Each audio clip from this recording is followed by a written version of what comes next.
We're taking houseplants to the next level with trendy new ideas. Jesse, something's changed about you. Well, I just thought, Happi, since we're talking about hipster houseplants, I would play the part.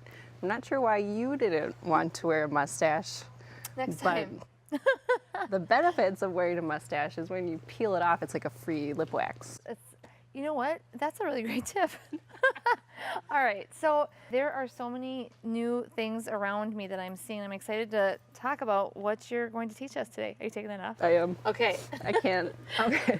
So first what we're going to start with is just a trio of containers. You know how we're seeing in all the magazines and things, coffee tables arranged at different levels, like high, medium, and low? Yes. We're going to kind of create the same look with houseplants, and you could even set them on tables, high, medium, and low. Now these containers are solid on the bottom, but you want to be more safe than sorry. So I always like to line my container with a plastic bag or something, and then we'll put a saucer inside. So if you could grab those saucers and just throw them in each container, that'd be great. I love these containers. I love the Yeah, they're really neat, kind of modern. This is a cymbidium orchid, and they're blooming January, February, and March in our area in most places. Super easy to take care of. They love bright light, and they can kind of dry out in between watering. So just set him in there, him or her, I don't know, hims or her. So that's really pretty. That one's good. I kind of thought it'd be fun to accessorize our orchid with some pussy willows. So why don't you just work on sticking those in there, and those could also be used to kind of hold up the blooms or as stakes. I never would have thought of using pussy willows with a plant like this. This is about a 10-inch container, and what I've prepared for this is a combination of bromeliads, and bromeliads are really cool because, as you can see, the foliage is just really interesting, kind of spotted, camouflagey. These are actually leaves, and those will eventually flower. So we can see if we stick this in here, it's gonna sink to the bottom and it'll look like it's choking. So we need to raise it up a little bit. So I just stack some plastic pots to get it to the height that I want. Yep. There it is. There it is. I did practice this before. And you can even take this out simply and bring it to the bathtub to water it. So we're gonna stick that in there. It's kind of just a little drop in. Beautiful. I have some things we can stick in there if you want. Okay. Maybe in the middle. Kind of just chunk it up. Right there. So bromeliads are really easy to take care of. Again, bright light, they like to dry through. I've had them in cooler places in the home, like they can't freeze, that would be terrible. Right. But they can be a little bit cooler or in a drafty area. Yeah, I love this arrangement. So should we move that down? So we're kind of working on our grouping, and then you can move down closer to me. Okay, so in this container, we're going to put a citrus, and this is actually a lemon. Take a quick whiff of those flowers. Oh, it smells amazing. Aren't they amazing? Yes. So this, I don't know, it's like intoxicating. So to raise up this guy, we have a clay pot here. It's going to be kind of a riser, so just stick him in there, upside down, and then, ooh, we just set him in kind of like that. That is beautiful.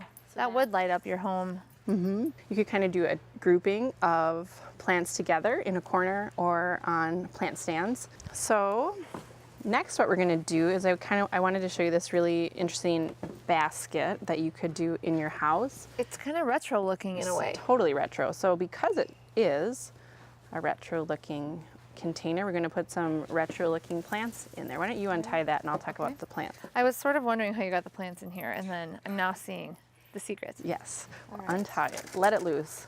Woohoo! So what I did here is I combined two different plants together. We have an oak leaf ivy, which is really retro, like your grandma's plant. And these are low light plants that will do great in a lower light area.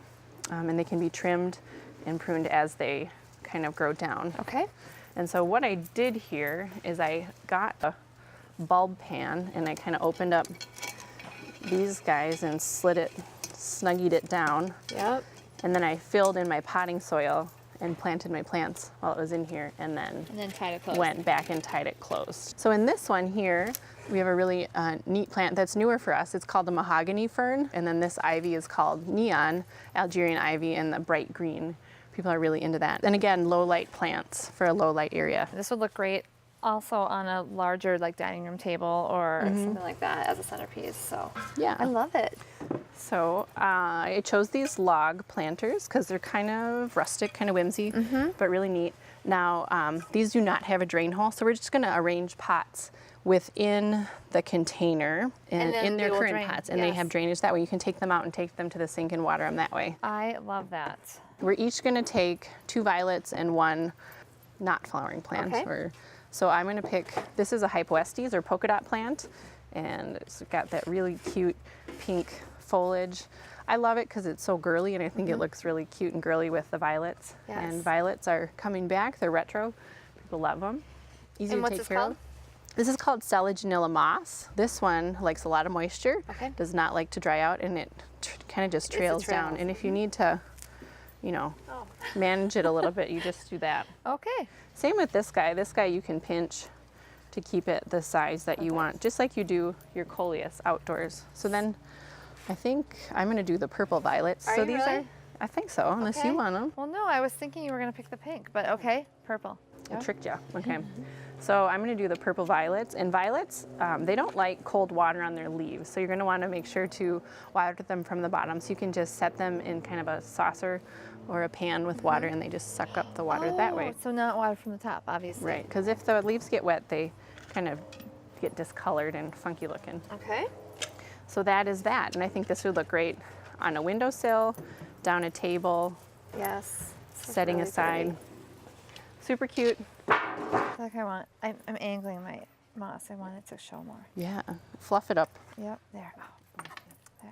It's pretty. So that's that. These were really easy, and again, this would make a great gift. It's going to be a great centerpiece, and I love the fact that you don't have to worry about the drainage and put rocks and things in because it's just No. happening all in the bottom of this. And no planting at home. Yes. Just plopping. No planting, just Just plopping. plopping. That's my kind of project. You got it. All right. Thank you so much, Jessie. I love everything we saw today. Great. I'm glad.